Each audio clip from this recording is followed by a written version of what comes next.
Hey, I'm Fox Does Magic, and today we're going to be doing a deck tech over a deck that I took to the PD 500 and got second with. It's Mono Blue Dreadnought. Mono Blue Dreadnought is a combo slash tempo deck in a similar vein to Splinter Twin, in which you will mainly have the winning game plan of playing your Phyrexian Dreadnought with your Trick Bind or your Slip Out the Back, but also you have alternative methods of winning as well. Most importantly, Delver of Secrets and Fairy Vandal. Now, one of my favorite cards in this deck is Gitaxian Probe, which, of course, it's the boogeyman of every format it's banned in, which is like all of them. But it puts in a lot of work here in the fact that you get to look at your opponent's hand, and that can tell you whether or not it's safe to combo off, or if you should hold up a counterspell for their threat. Now, your counter package is really solid as well, pretty typical for Mono Blue, or just blue in general, and Penny Dreadful. But you have Lose Focus, which is this format's counterspell, just de facto counterspell. And then you have Spell Pierce, which is a classic, good for countering off against Dark Rituals or Abrade, removal spells for your Delver, your Dreadnoughts. And also you have Memory Lapse, which, of course, not the best counterspell on Earth, especially since we're not including Mill. But this is usually, kind of plays a similar role to Remand, going back to that Splinter Twin analogy there.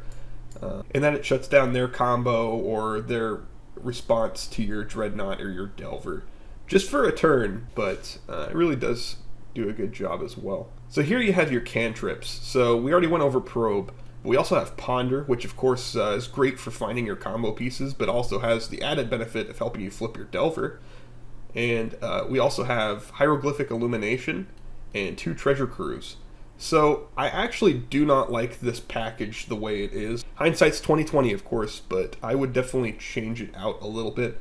The Hieroglyphic Illumination is just not good at all, in my opinion, in this deck, just because every time I ever played it, it was just pay a blue, draw a card. Which, of course, you know, drawing cards is good, but we want to have a little added benefit to that. And being able to pay 4 to draw 2 cards at instant speed really isn't enough, because you could do that at the end step, but if you're already at 4 mana and you're not winning, this is just, I'm losing and trying to gain some footing card. Doesn't really work out that well. Kind of the same for the Cruise, except the Cruise has a little more versatility in being it can cost anywhere from 1 to typically about 3 mana, depending on how fast you're going. It also is kind of more of an emergency button card though, so I would change out this package, remove these 2, keep 1 Cruise, and probably add in 2 Spell Pierces. Honestly, having the 4 in the main board would be killer against some decks, but if not, maybe just an extra Pierce and throw in an Opt or something. Honestly, anything would be better than Hieroglyphic Illumination. What are some interesting lines of play that you can have with this deck? So one of my favorite things to do, and the reason I run Trick Bind over March of the Swirling Mist, is the fact that not only does it have Split Second so they cannot respond to it with a counterspell or anything like that, it's also great against pretty much every deck in the format. Oops, you can play it against Balustrade Spy or Undercity Informant. Elves, you can counter all the activated abilities of their big threats like the Gear Hulk, etc. So it really is a good card. Now we're going to move on to the sideboard. So here we have my old friend the Cruise. Oh hey, you said we should remove a Cruise. We have too many. That's right. In the sideboard we should also remove this Cruise and replace it with another Nihil Spellbomb, honestly. Which does great work against every deck in the format, pretty much. Honestly, I considered mainboarding this, and that would have paid off in the PD 500 at least a couple times. Other than that, we also have Vapor Snag, which is just good against creature-based decks, or maybe you just need it to clear the way for an attack, something like that. The Pierce that I think should probably go in the main board and be replaced with something else, but that's, of course, I sideboarded this in pretty much every game that I went against, except for a couple creature decks I went up against, but just a solid card. Then you have Cursed Totem, which is good against elves. Never ended up actually playing Cursed Totem because I never played against elves, so I'd say it still belongs in the sideboard. More Memory Lapse.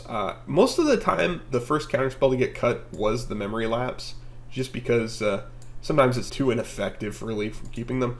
I still think it belongs here, though. Then we also have Cerulean Drake, which is really good. It's a 1/1 flyer. You can sacrifice it to counter a spell that targets you. Good against Duress, good against, well, just any red deck, pretty much. Wipe Away is great in the mirror match. After this event, I feel like we will be seeing a lot more Dreadnought, so this is going to be one to keep in your sideboard. 3 might be a little excessive, because if you're playing against Dreadnought, you kind of know what is going on their end. But, maybe cut one, throw in an extra Nihil Spell Bomb, and I don't know, your favorite pet card, and call it a deck. So overall, I would say this deck is great. Taking it to a top 2 finish was really fun. It's a really fun deck to play. If you're trying to scratch that Splinter Twin itch, then this is definitely a good deck to go with. If you're trying to get into Penny Dreadful, I would call it the Penny Dreadful Twin. It's not quite as interactive as Twin was, because most of the time you are going to be going out for your combo, whether or not you should on that turn, but most of the time you'll do it anyways just because it feels so fun. A little bit of movie magic here, but I'm back just like 20 minutes later. No big deal. The screen looks the exact same, except, wait, what's that? Thought Scour?